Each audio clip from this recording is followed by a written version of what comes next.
ثنا ایک سادہ سی لڑکی تھی، معصوم سی، خاموش سی۔ اس کی دنیا چھوٹی تھی اور خواب بھی چھوٹے تھے۔ اس کی شادی احمد سے ہوئی۔ احمد ایک اچھا عام انسان تھا۔ شروع کے دن بہت خوبصورت تھے، محبت، ہنسی، سکون۔ ثنا کو لگتا تھا کہ اسے سب کچھ مل گیا ہے، مگر کچھ مہینے بعد لوگوں کے سوال شروع ہو گئے کہ خوشخبری کب دے رہی ہو، اتنا وقت ہو گیا ہے۔ ثنا مسکرا دیتی مگر اندر سے ٹوٹ جاتی۔ مہینے سال میں بدل گئے مگر ثنا ماں نہیں بن سکی۔ اب باتیں تیز ہونے لگیں۔ کچھ لوگ کہتے لڑکی میں ہی مسئلہ ہے، احمد کی زندگی خراب ہو رہی ہے۔ یہ الفاظ زہر بن گئے تھے۔ ثنا کو ڈاکٹر کے پاس لے جایا گیا۔ ٹیسٹ پر ٹیسٹ ہوئے، دوائیں، انجیکشنز، امیدیں، ہر مہینے نئی امید اور ہر بار ٹوٹنا۔ ڈاکٹر نے کہا علاج ممکن ہے مگر وقت لگے گا۔ ثنا نے ہمت نہیں ہاری۔ وہ ہر درد برداشت کرتی رہی مگر احمد بدلنے لگا۔ شوہر کی بے رخی، احمد اب چڑچڑا ہو گیا تھا۔ کب تک یہ سب کچھ چلے گا ثنا؟ میری بھی کوئی زندگی ہے۔ یہ جملے ثنا کے دل میں تیر کی طرح لگتے۔ ایک دن جھگڑا بہت بڑھ گیا۔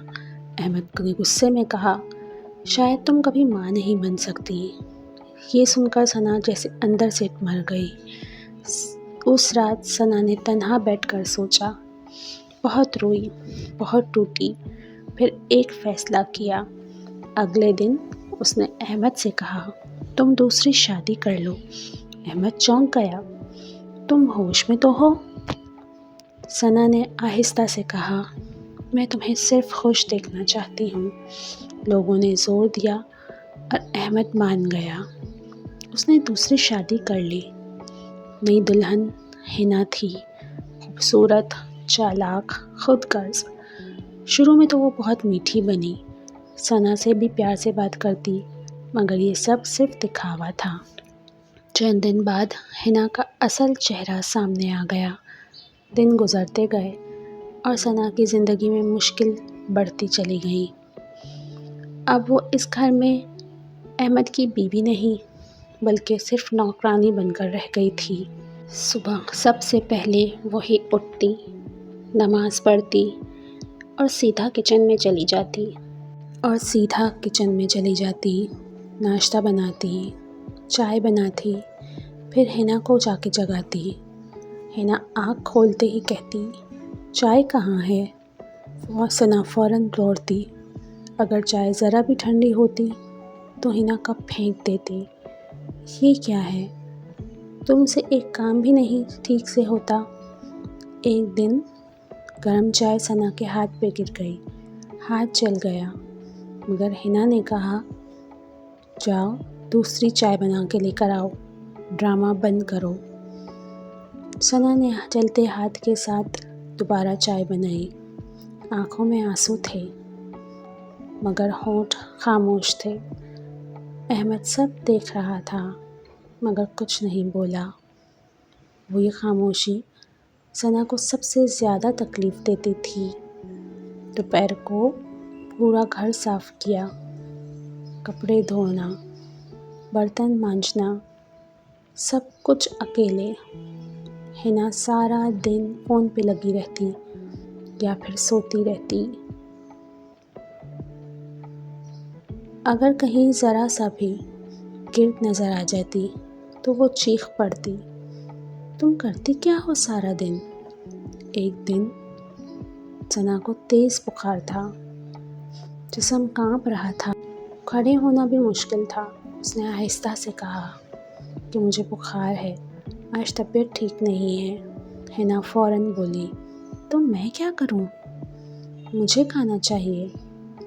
احمد نے بھی کہا کہ تم اتنا سا کام بھی نہیں کر سکتی۔ یہ سن کر ثنا کا دل ٹوٹ گیا۔ جلدی سے کھڑی ہوئی، لڑکھڑاتے ہوئے کچن میں گئی، چولہا جلایا اور کھانا بنانے لگی۔ آنکھوں کے آگے اندھیرا چھا گیا مگر پھر بھی کام کرتی رہی کیونکہ وہ رک نہیں سکتی تھی۔ اسے ضرور کام کرنا تھا۔ ایک دن حنا نے جان بوجھ کر ثنا کے ہاتھ سے پلیٹ گروا دی اور وہ زور سے چیخی، دیکھا کہ تم نکمی ہو، تم کچھ نہیں کر سکتی۔ احمد نے کہا، ایسی عورت کا کیا فائدہ جو نہ ماں بن سکتی ہے، نہ کام کر سکتی ہے، نہ گھر سنبھال سکتی ہے۔ یہ سن کر احمد خاموش رہا۔ ثنا نے پہلی بار احمد کی طرف دیکھا۔ اسے امید تھی کہ وہ اس کا ساتھ ضرور دے گا، لیکن احمد خاموش رہا اور اس نے نظریں جھکا لیں۔ اسی لمحے ثنا اندر سے مر گئی۔ رات کو وہ اپنے کمرے میں اکیلی بیٹھی ہوئی روتی رہی، خاموشی سے روتی رہی۔ اس نے اپنے ہاتھ دیکھے، جلے ہوئے ہاتھ اور کانپتے ہوئے ہاتھ، اور دل میں کہا، کیا میں واقعی اتنی بے قیمت ہوں؟ مگر اگلے ہی لمحے وہ خود کو سنبھالتی ہے، نہیں، میں اتنی بے قیمت نہیں ہوں، نہ میں کمزور ہوں، لیکن حقیقت یہ تھی کہ وہ ٹوٹ چکی تھی۔ اسی ظلم کے بعد وہ دن آیا جب احمد نے وہ بات سنی جس نے سب کچھ بدل دیا۔ احمد نے سچ سن لیا۔ حنا اپنی ماں سے کہہ رہی تھی، مجھے صرف پیسہ چاہیے۔ احمد بے وقوف ہے، جلد ہی سب کچھ میرے نام کر دے گا، میں اپنے نام کروا لوں گی۔ احمد کے ہوش اڑ گئے۔ اسے اپنی غلطی سمجھ آ گئی۔ اس رات وہ ثنا کے پاس گیا۔ ثنا خاموش بیٹھی تھی، آنکھیں سوجی ہوئی تھیں۔ احمد نے کہا، مجھے معاف کر دو۔ ثنا کی آنکھوں میں آنسو آ گئے۔ میں نے تمہیں کبھی نہیں روکا تھا، میں نے تمہیں ہر قیمت پہ خوش دیکھنا چاہا۔ احمد نے حنا کو گھر سے نکال دیا۔ سچ سامنے آ چکا تھا۔ حنا چلی گئی مگر زخم رہ گئے۔ کچھ مہینے بعد ثنا کو چکر آنے لگے تو ڈاکٹر کے پاس گئی، ٹیسٹ کروائے، رپورٹ آئی تو پتہ چلا کہ وہ ماں بننے والی ہے، اور وہ چونک گئی۔ وہ رو پڑی، سجدے میں گر پڑی۔ یہ خوشی کے آنسو تھے۔ احمد کو جب پتہ چلا تو وہ شرمندہ سا ہو گیا۔ اسے سمجھ میں آ گیا کہ اصل دولت کیا ہوتی ہے۔ آج ثنا ایک ماں ہے، مگر اس کے دل کے زخم ابھی بھی تازہ ہیں، مگر اس کے دل کے زخم اب بھی کہیں نہ کہیں زندہ ہیں۔ کبھی کبھی جسے ہم چھوڑ دیتے ہیں وہی ہماری اصل خوشی ہوتا ہے۔ اگر آپ کو میری یہ کہانی پسند آئی ہو تو میرے چینل کو ضرور سبسکرائب کیجیے اور اگلے ہفتے ایک نئی کہانی کا انتظار کیجیے۔ اللہ حافظ۔